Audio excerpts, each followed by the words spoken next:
Are you here po to show your support po to Chief Justice Renato Corona? Well, it's not really the Chief Justice, but I think the institution. Opo. What can you say about what transpired po recently lang sa proseso, sir? Ano pong komento nila doon? Well, I guess I don't have to make any comment. Let the people decide na lang. Opo. Pero is it, dahil po nasanay kayo sa procedure po, no? Mabilis po ba talaga yung naganap pag-impeachment na yun? Ayun naman ang rules ng House, na if they have 1/3, it goes direct to the Senate. Pero yun nga, masyado nga mabilis para...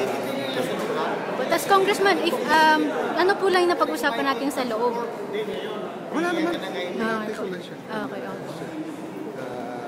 Kaibigan, siyempre, pag beleaguered, medyo nariyan naman. One last lang po, nakadalaw po ba sila kay former President Arroyo po sa BMMC? Kay President Arroyo po, nakadalaw na kayo doon? Hindi pa.